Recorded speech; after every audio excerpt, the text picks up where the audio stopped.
Donne la parole.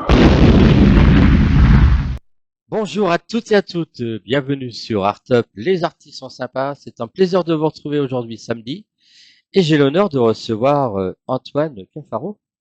Bonjour, enchanté. Bonjour. Alors moi c'est Daniel, on n'a pas eu le temps de faire les Non, présentations, on vient de se rencontrer. mais c'est pas grave. Bon, tu fais du théâtre, tu es comédien. Oui, Comment tu exactement. commences dans la comédie? Comment je commence? En m'inscrivant dans un conservatoire, le conservatoire du Kremlin-Bicêtre. D'accord. Et voilà, j'ai fait quelques années là-dedans. Et après, je me suis lancé. J'ai commencé à monter mes projets, une compagnie de théâtre. Et de projet en projet, on rencontre des metteurs, des metteuses en scène. T'as monté quoi comme projet? Connus, pas beaucoup, mais des choses intéressantes. Surtout du théâtre contemporain. Voilà, et Tu aussi. écris? J'ai essayé, mais j'écris pas très bien. Je laisse plutôt cette place aux autres. D'accord. Donc tu es plutôt dans la comédie, tu fais du théâtre, mais tu n'écris pas spécialement. Non, non, non, non. Et alors comédie, là par exemple, je viens pour une pièce qui n'est pas du tout une comédie, qui Ouais, s'appelle Les Enfants du Diable. ouais, les enfants du diable. C'est ça. Alors parle-nous un peu des enfants du diable. Alors Les Enfants du Diable, c'est une pièce écrite par Clémence Baron, mise en scène par Patrick Zard, avec assisté par Marie Nardon. Alors c'est une pièce sur les orphelinats de Ceausescu en Roumanie. Alors, les gens connaissent pas forcément. Moi, je connaissais pas avant d'avoir lu ce beau projet. Ceausescu, généralement, les gens connaissent. C'est un couple de dictateurs Hmm. Oui, je me souviens qu'ils avaient en essayé. Roumanie. Ouais, en Roumanie. Ouais. C'est Quand ça. j'étais jeune. Bah alors Ça moi, date. encore plus. Hein. La chute de leur régime a terminé en 89, je crois. Ouais, c'est ça. Et en fait, ils avaient une politique nataliste très agressive où ils ont poussé les femmes, les familles à avoir le plus d'enfants possible. Sauf que c'était dans une période où il y avait une profonde crise économique, donc il y a certaines familles qui étaient obligées de lâcher leurs enfants, et ces enfants-là étaient récupérés dans des orphelinats d'État. Alors il y avait des beaux orphelinats, puis des orphelinats terribles. Et voilà, la pièce parle de ça. En fait, il y a trois protagonistes, il y a deux sœurs, un frère, qui ont fini dans un orphelinat en Roumanie, et en fait ils sont séparés. Et le frère reste avec la plus grande sœur, il reste en Roumanie, et Véronica, elle est adoptée par un couple de Français, donc elle va avoir une très belle vie. Eux, en restant en Roumanie, ils ont une vie dure, terrible, et le frère, qui est joué par moi, décide de rester en Roumanie justement pour continuer le combat, et il se retrouve 20 ans plus tard parce que Mirella, la plus grande, a commencé à tomber malade. Et donc, euh, et donc en fait, quand Véronica revient en Roumanie, il y a cette rencontre entre le frère et la sœur qui ne s'étaient pas vus depuis 20 ans. Et ils vont avoir une nuit pour essayer de réparer un peu le passé, les blessures, les traumas, essayer de reconstruire des ponts tous les deux. Voilà à peu près la pièce. Après, D'accord. Donc là, ça part d'une histoire vraie. oui, Ça part exactement. d'une histoire vraie. Ça part. Qui c'est qui a écrit cette pièce? Alors, vous avez tout à fait raison de dire ça parce que ça part d'une histoire vraie. Alors, de la grande histoire des Ceausescu et des orphelinats en Roumanie, mais ça part encore plus parce que Clémence Baron, qui joue avec moi, en fait, c'est elle qui a écrit la pièce. Et en fait, sa grande sœur, qui s'appelle Mirella, en fait, a été adoptée. Elle vient de ces orphelinats parce que les parents de D'accord. Clémence ont été les premiers humanitaires à arriver en Roumanie au moment de la fin de Ceausescu. Et ils sont tombés sur cette petite Mirella dans un orphelinat.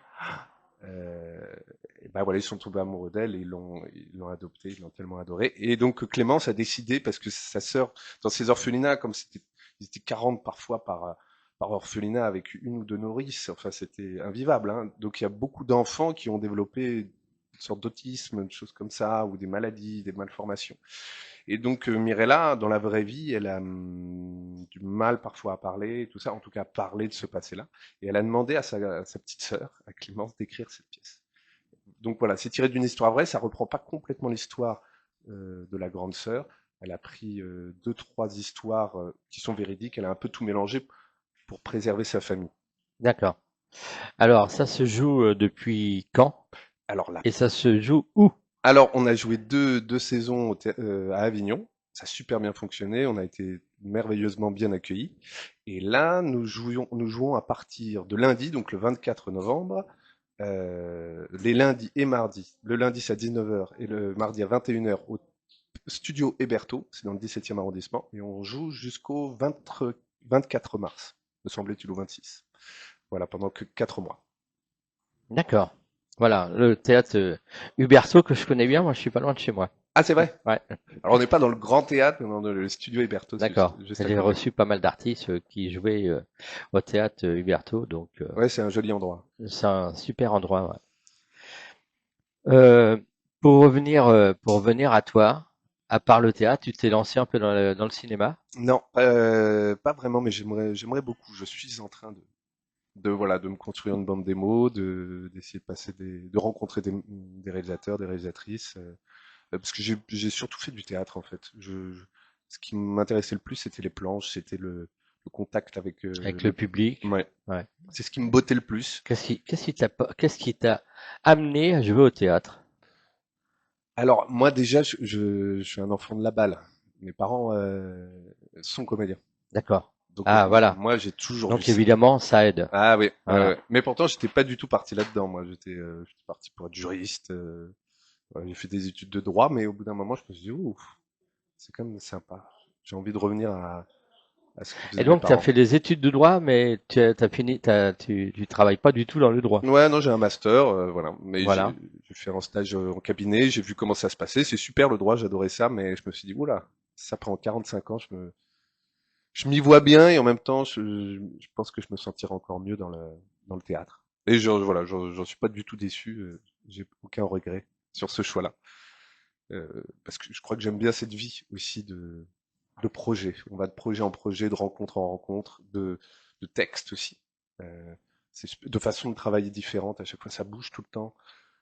C'est ça qui me plaît le plus. Et puis, on exprime ce qu'on a sur le cœur. Voilà, c'est un très très beau métier. Absolument. Quels sont tes projets après cette pièce?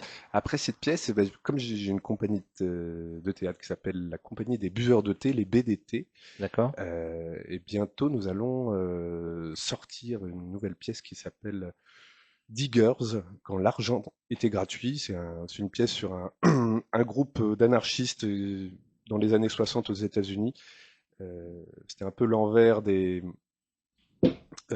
comment ça s'appelle, des hippies.